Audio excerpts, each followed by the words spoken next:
The next core tenet of human capitalism is the unit of an economy is each person, not each dollar.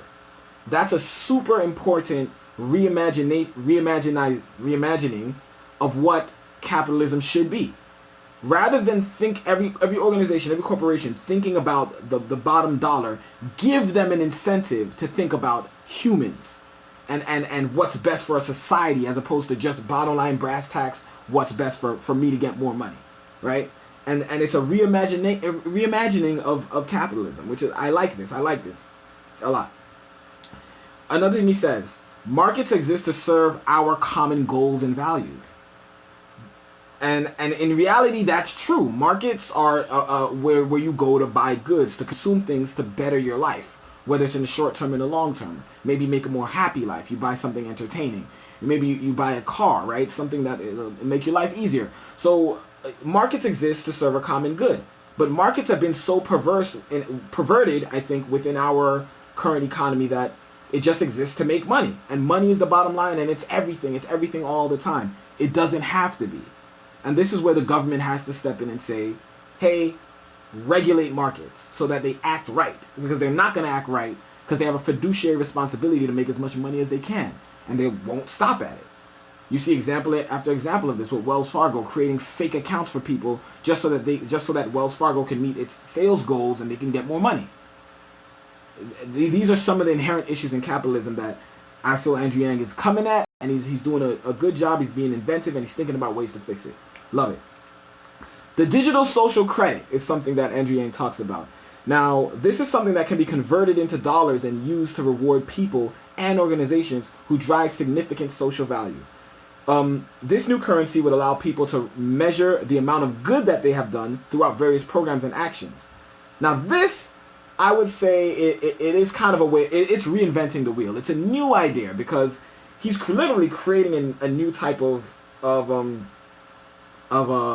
credit or money, something that you can convert into money by doing good deeds. Now, I don't think he doesn't get into much detail as to what counts as a good deal, as a good deed that you can earn this digital social credit for, but it's a good idea, and I like how it sounds, right? So this is reinventing the wheel because we've never really done that, to give corporations or to give people a financial incentive aside from tax breaks, right? A financial incentive to do right in the world. It's a good idea. I like the idea. We'll see how that if that fleshes out a little more and becomes something promising, right? All right. He also, and again, this is another thing that involved, what I'm getting into now is another example of a changing of a perspective. New areas to focus on when considering how good the economy is doing.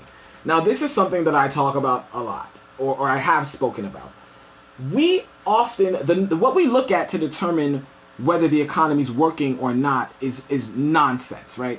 They look at this thing called the jobs figures, right? Now, the jobs numbers, it seems like America has like 2% unemployment right now, which is great, which is amazing, right?